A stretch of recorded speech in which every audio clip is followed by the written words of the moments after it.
All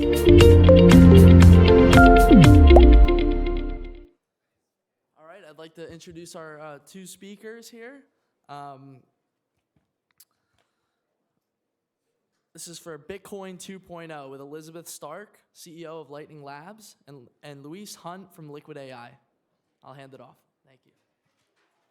Thanks so much. And I'll just mention, Elizabeth, thank you so much for being here. Elizabeth is not only the founder and CEO of Lightning Labs, which amongst many other notable accomplishments has raised $70 million from Valor Equity Partners and others, and has pioneered the Lightning Network. But Elizabeth is also an alumna of Harvard Law School. And so, Elizabeth, welcome back. We're thrilled to have you back. Thank you. Yeah, it's so great to be back. And it feels like I was just here, and yet it feels like it's been quite a while. and we truly are so lucky to have Elizabeth here. She's not only a pioneer in the Bitcoin space, but is quite the celebrity as well. And in the last panel, I think that there was discussion about the excitement around layer 2 in Bitcoin now, and all this excitement that's built up in the last year, in the recent months. But Elizabeth, I have a tweet here from 2014 where I have you saying, Bitcoin as a protocol has huge potential. It's like the TCP layer, but no one has built the HTTP layer yet. For folks who might not be familiar, and this is in 2014, close to 10 years ago, for folks who might not be familiar, what is TCP, HTTP, and what did you mean by that? It's funny. It's one of those tweets where you didn't realize there was significance around it until quite a bit later. And then I was reminded that I had actually tweeted that thing because, you tweet a lot of things. But one of my passions is around the internet and internet protocols. In fact, we were originally connected by a professor here at Harvard, Jonathan Zittrain, who has pioneered a lot of internet-related research. And when I was here, I studied internet protocols, right? And for those that may be less familiar with how the internet is architected and structured, it is in layers, right? You don't have all of the technology at the base layer of the internet. So you have the transport protocol and the internet protocol that actually enable the higher level HTTP, a protocol like Bitcoin, a number of others, to operate on top of it. So it made intuitive sense to me that blockchain should have a similar architecture, which is a layered architecture. I know we've heard a lot about layer 2s, but this idea that at the end of the day, you're going to scale in layers is drawn from the nature of the internet, because you don't want to have all of the complexity on the base layer, and you actually want to be able to abstract complexity to higher layers and keep the base layer secure and decentralized. So Willem mentioned in the previous panel, there was a lot of talk about L2s, and then Willem mentioned briefly, actually the Lightning Network has been around for quite some time now. In 2016, you founded Lightning Labs, and you and the team have been focused on the development of the Lightning Network ever since then. Again, for folks in the audience who might not be familiar, could you talk briefly about what the Lightning Network is and how you and the team contribute to the Lightning Network at Lightning Labs?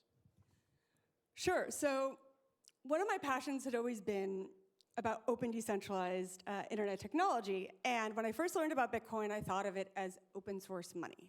And this idea that you had open source internet protocols, but there hadn't yet been a way to transfer value or money. And what we see today is Bitcoin is really decentralized money for the entire world, which is hugely significant.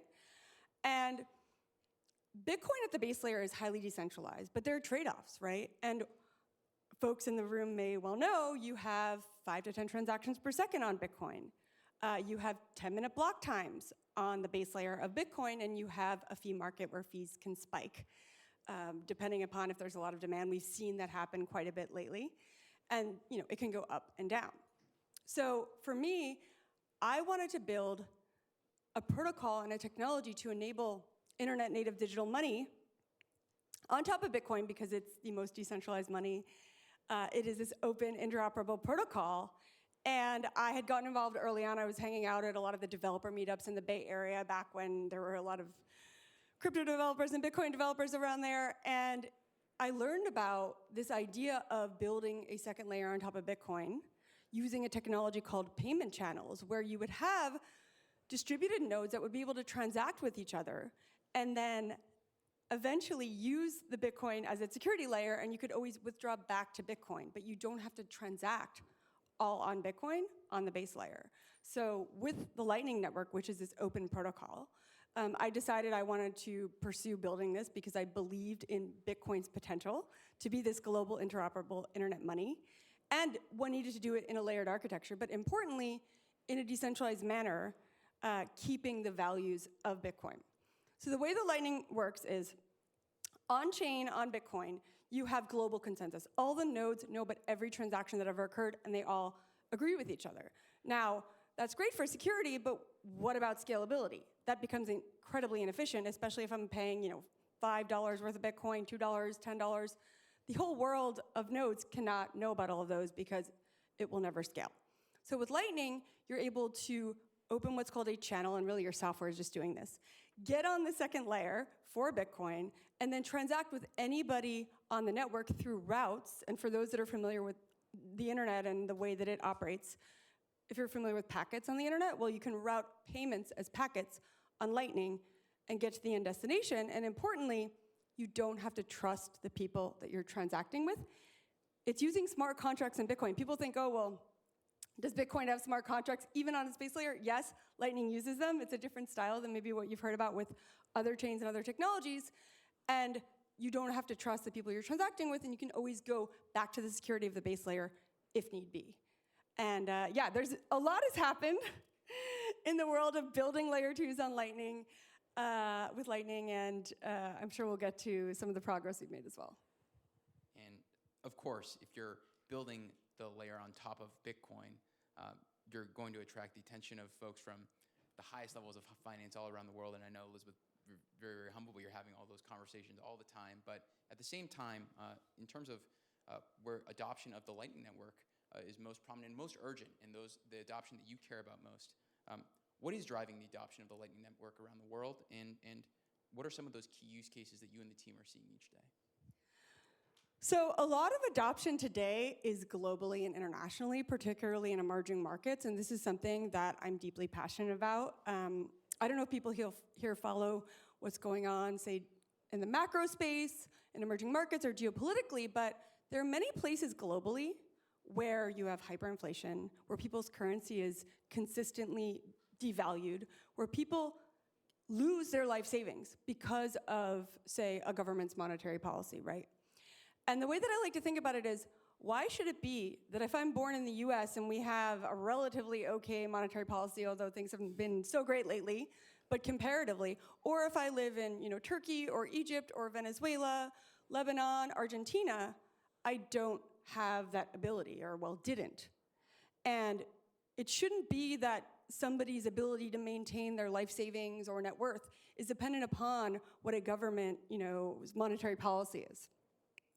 So many of us in the Bitcoin and Lightning world care a lot about this idea of providing financial access to people, financial freedom, and the ability to escape from a scenario where your life saving is going to be devalued to zero. And we see this today even increasingly in some ways, right? So with the Lightning Network and the ability to send instant high volume transactions with low fees on Bitcoin, we see a lot of adoption in emerging markets. Places like South America, Latin America, people might have heard of what happened in El Salvador, how Bitcoin was legalized and is legal tender. And a lot of people there are transacting with the Lightning Network. You can go all across the country and pay with Lightning, which is super cool, an open protocol. You also have Argentina, 150+% inflation year over year. I mean, we can't even imagine what that is like here, and yet that is commonplace there. Bitcoin adoption and Lightning usage there is growing substantially. Sub-Saharan Africa, Asia and various regions, we're seeing all of the places where people don't have access to fully functioning systems. Now, let me be clear, here in the US, we also don't have super efficient systems. Like, if people are familiar with Venmo or ACH, why is it that in 2024, if I send somebody something on a Friday and Monday's a holiday, they get it on Tuesday, right? So we're still quite a bit behind here. And I'm like, wait, I'm working on a 24/7 global transaction protocol. How is it that I can't just send somebody money instantly here in the US? But we do have much more functioning systems here than in a lot of other places. Now, another thing you have in emerging markets is ubiquitous mobile phone access, right? And in a lot of places, like I don't know if people, now it's old school, but remember landlines, right? Where you had phones and they were connected to a, say, physical cable in the wall. Now we all just use mobile phones. Maybe a couple people, like Harvard professors, might still have landlines. But in these markets, first they never got landlines, and they just went straight to mobile, and often mobile data. But similarly, they were not and haven't been nearly as much of a part of the legacy financial and banking system. So there are many people out there with mobile phones that don't have bank accounts. They don't have access to, say, a Visa or MasterCard or these traditional rails that we all use and take for granted. By the way, fees are incredibly high. Credit card fees can be 3% or more. There's a fixed fee, so if it's a low amount you're paying, it's very high. Debit card fees, also quite substantial. So for people that have the mobile phones, well, it turns out if they want to use Bitcoin and Lightning, all they need is access to the internet. And in fact, it's even possible to use a non-smartphone to access Bitcoin and Lightning. And there's a really cool developer named Ko Thatso out of South Africa who's built an app called Machankura, which means money, in his local language, where you can use a non-smartphone and transact with Bitcoin and Lightning. So for people that are familiar with mobile money, and the fact that, say, in Africa, mobile money is huge for transacting, people might have heard of what's going on there. Well, it turns out with even mobile money, like M-Pesa, it's not interoperable. If I'm in one country and I want to send to, say, friends or family members elsewhere, you have these walled gardens. They're not open, they're not interoperable. So with Bitcoin and Lightning, people can use it and are using it to send money cross borders. And I'm of the mind that this whole concept of cross-border payment, like, it's kind of like saying, oh, I sent a cross-border tweet or like cross-border email or cross-border, chat message or something. Like, that doesn't make sense, a cross-border photo. What? Why do we have cross-border payments and cross-border money? Well, we're looking to make this obsolete. And with Bitcoin as this global decentralized money that enables anybody to access it, we're well on the way with Lightning. So that's the first class of use cases. And the way that I think about it is access for those who previously did not have it. Again, all you need is a mobile phone and a connection to the internet, or even maybe not a connection, just a connection to a mobile network. And have access to what everyone else globally has access to, right? The second type of use case that we're really excited about is use cases that were not previously possible. And this is the kind of thing that the internet enables. Things that you could only do when you have native internet money. Like today, you can't just send somebody a cent or less than a cent or a couple cents and do so, say, thousands or even millions of times per second. And people used to ask, well, why would you even want that? Why would you want to send like a couple cents? But now people seem to get it more. And I know this is related to what you work on these days, right, Luz? I know we're going to talk a little bit about the enablement of what might be possible between the Lightning Network and AI. Yeah? Exactly. So it turns out, well, if you have AI agents and machines, they need to transact. And I don't think the big banks are going to give an AI a bank account, right? And they need it to be internet native digital money where things can be programmed. And that's another area that we've been working on quite a bit in the Bitcoin and Lightning space, and specifically at Lightning Labs, building technologies and protocols to enable machine-to-machine payments and high-volume internet-native payments. So even in 2014, you have this vision. When no one else was talking about this, we were talking about the layer 2 for Bitcoin. In 2016, you create the company that I think it would be fair to say, if it wasn't for Lightning Labs, the Lightning Network wouldn't be where it is today. None of these conversations that we're having today around Bitcoin layer 2, we wouldn't be having them today if not for the work that you and the team have done at Lightning Labs. Well, thank you. But I should mention, the Lightning Network is an open protocol, and we are building the leading developer implementation of the Lightning Network, but there's an entire community of hundreds, I think like 600 plus companies just building on our tech. Developers, open source members of the community, people running nodes, other companies and other teams building versions and implementations of Lightning. So it's an entire community of lots and lots of people building on Bitcoin.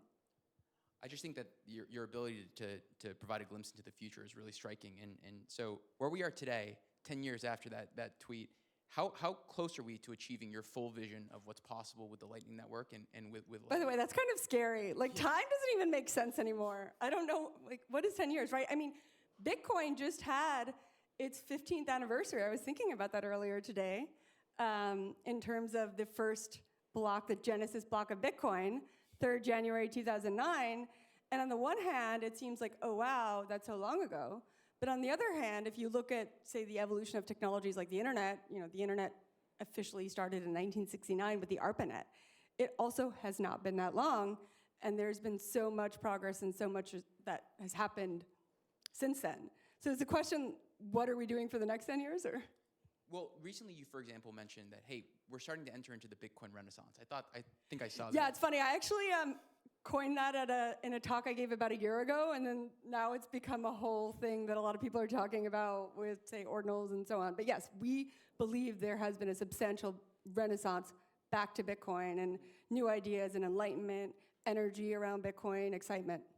Yeah, and so in terms of this renaissance and this new stage that we've entered into, what's happening now in Bitcoin that folks might not be aware of if you haven't been sort of closely paying attention to the space and everything that's happening off-chain, for example? It's also very interesting because in this Bitcoin and broader crypto space, things come in waves, right? It's like, we're cool, we're not cool, we're cool, we're not cool. And I've been through this so much, I'm like, okay, I know we're not cool. By the way, I also really like bear markets, which I believe a year ago at this conference it was more of than this year, because I believe in the long-term trajectory of this technology and the global societal impact it is having and will continue to have, and the idea that this is a paradigm shift. And no paradigm shift comes immediately. And it doesn't just come and then completely fall and remain irrelevant. It remains relevant increasingly, but with, say, price or the general interest, things tend to go up and down a bit. We, at the end of the day, are building technology, developer infrastructure for the scalability of Bitcoin, for the accessibility of Bitcoin, the idea of bringing Bitcoin to the world and to bring Bitcoin to billions. So bear markets can actually be really useful because they're way less distracting. And when it comes to just building the technology, you're not like constantly seeing lots and lots of tweets or messages on all sorts of chat apps and being distracted by it, by whatever random meme coin or a variety of other things going on. You actually are able to focus. But hey, we're back in, I'd say, less of a bear market these days, more of a Bitcoin spring. And when that happens, what you tend to see is people give this a second look. They say, oh, let me look into it again. So for example, people here, I'm sure you've heard about the ETFs, right? And what happened with that. And it's pretty significant that now here in the US, we have a whole host of these ETFs that are highly regulated financial products that people, many of whom are older than the people in this room, are now buying into Bitcoin and getting interested in Bitcoin. And it has been approved here in the US. And by the way, I don't know if people are following this, but these are the most successful ETFs to date, ever, right? And if you had said that, say, at this conference a year ago, people would have been like, oh, maybe it's not so popular, Bitcoin isn't as cool. Well, it turns out there's so much latent demand for this. People are interested in it, and they see, Bitcoin, the asset, as something that they want to believe in, they want to invest in for the long term. Now, folks in the room, I'm sure you're familiar with the idea that Bitcoin is limited in its number. There will only ever be 21 million Bitcoin, and there's a highly significant event happening next weekend. Also, shout out to the MIT Bitcoin Expo that's happening next weekend. A number of developers from Lightning Labs will be giving talks there.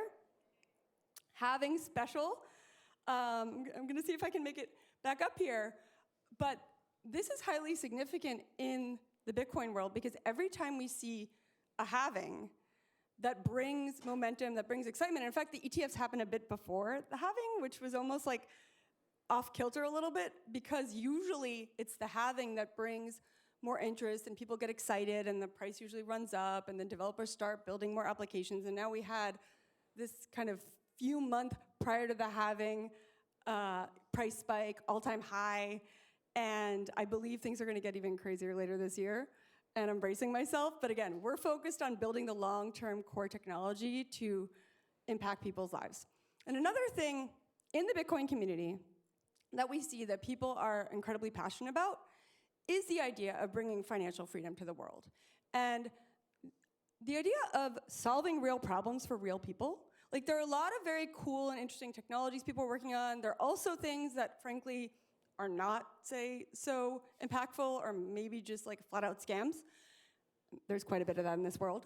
But we in this community care a lot about impacting people's lives and doing so globally. And the idea that if we can get, say, 1 billion people onboarded to Bitcoin, that will dramatically change their lives. And that's part of what inspired me to work on this in the first place.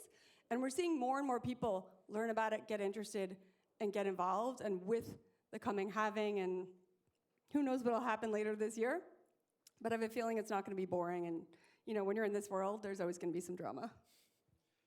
So speaking of building, over the last several years, you and the team, with contributions from all over the world, but you and the team have been helping to lead the efforts around Taproot Assets, which might... And my co-founder, Roast Beef, No Tea, developed the protocol, yep. So what Lalu and the team built, could you talk a little bit about what is now possible on Bitcoin now, and what Taproot Assets are and what that unlocks for the protocol? Yeah, so for those that may be less familiar with the Bitcoin protocol, Taproot is an upgrade that first activated in 2021, came online in November of 2021. And I remember back in the day, there were articles that said like, oh, this is no big deal with Bitcoin.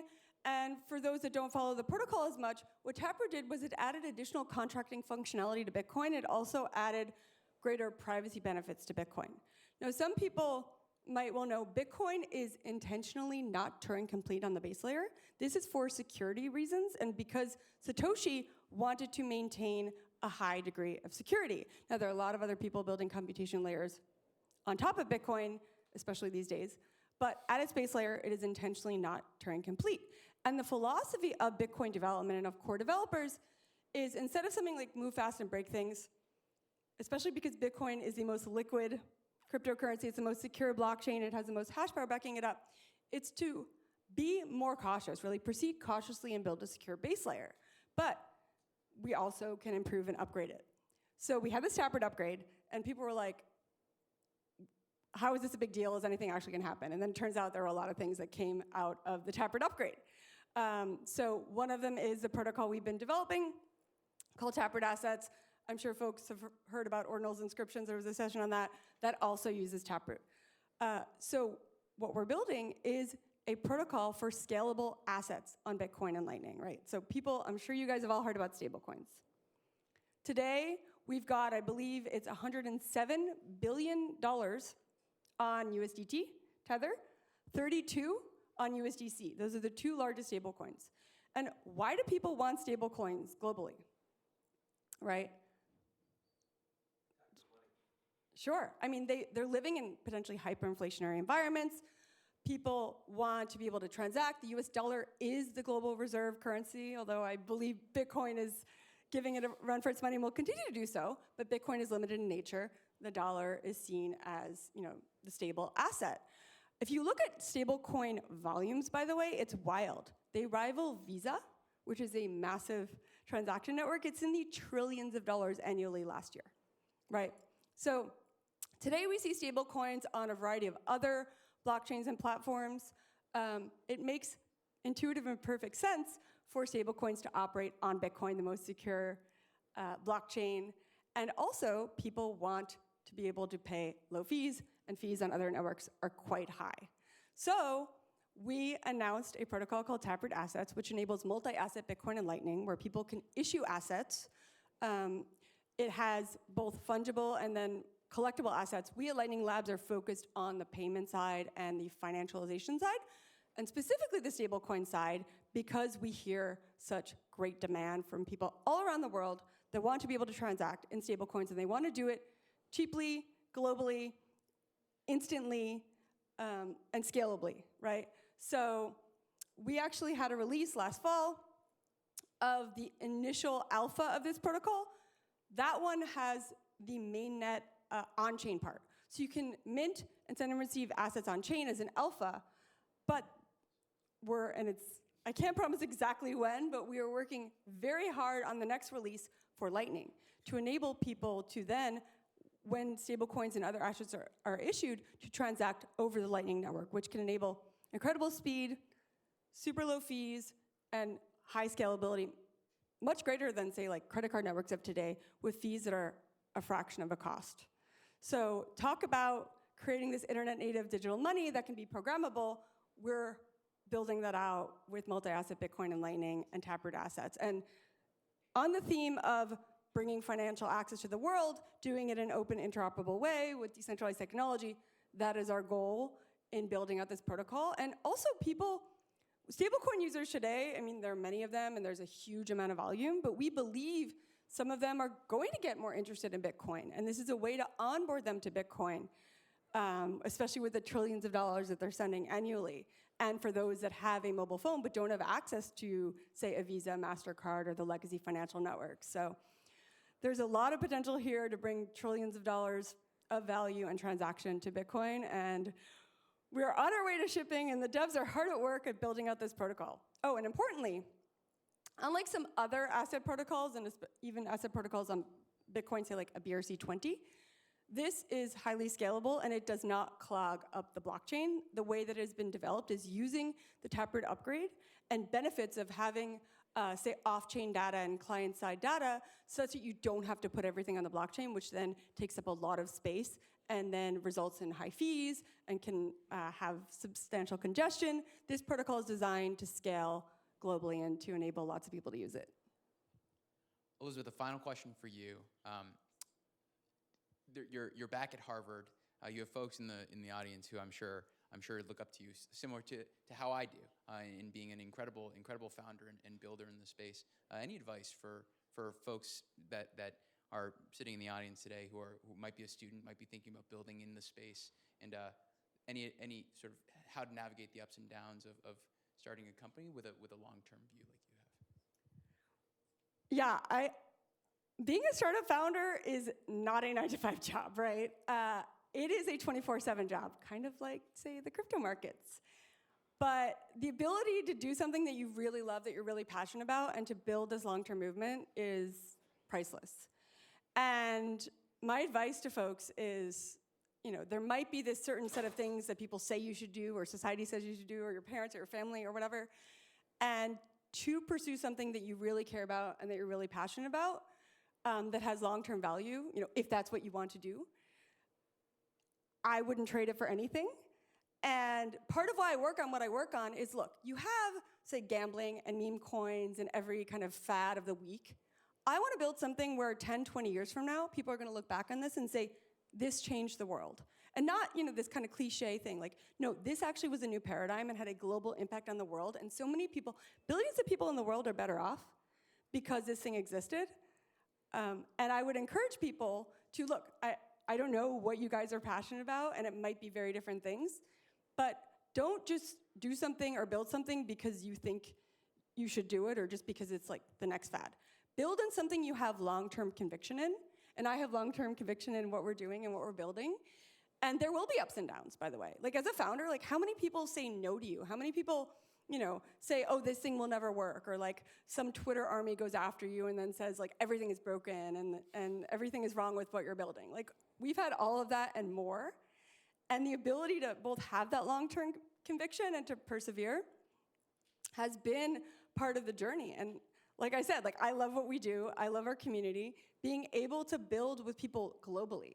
I mean, I get to meet people around the world. I get to travel to really interesting places and to hear how their lives have been impacted. Oh, and by the way, shout out to the Human Rights Foundation. Would highly recommend people check out the work of my good friend Alex Gladstein, who writes about the intersection of human rights and Bitcoin and Lightning. And there are many people that are living in authoritarian regimes, not democratic countries, where the governments are cracking down on them, and the governments try to shut down their bank account, right? And people can't donate. Well, they need open, decentralized money, and they're using Bitcoin and Lightning. And Alex has written a book. He's done incredible work writing articles. I've met a whole host of really incredible activists who are using Bitcoin and Lightning, and it is saving their lives, which, you don't normally think every day that you're building this technology for that reason, but to hear the stories where people are able to get funding, where they're able to, persist in fighting authoritarian regimes because they have access to an open, decentralized monetary network is hugely inspiring. So would definitely recommend people check that out. That's the kind of thing where, as a founder, like I want to build a business that's going to be successful, that's going to create a ton of value. But I find the idea that creating value but also extracting it, like that's somehow a necessary thing, right? Where it's like, oh yeah, I'll extract value, that's how I created it, and then maybe I'll get rich and I'll give away some money later. No, the way that I operate as a founder is I believe in creating value for my company, building a successful company, simultaneously while creating value for all sorts of people around the world. And this idea that you have to extract and then maybe you can give back later is not something I believe in. I believe in both building value and then just seeing how that value is impacting people all around the world and doing both at the same time. And the best technologies, I believe, are those that both create value for the world and then create value for those that are building them. Elizabeth, thank you for coming back to Harvard, and thank you for talking Yeah, to it's us. so great to be back. I got to catch up with some people I hadn't seen in a very long time. I was actually reminiscing walking across the campus, and I was like, oh, wow, I used to walk down these streets all the time. So to be able to interact here with students and hear about what people are interested in and hopefully hear more about what people want to build or want to work on in this space is so exciting. And thank you to you and the team at Lightning Labs for the extraordinary work that you're doing. Thank you to Elizabeth Stark, everyone. Thanks.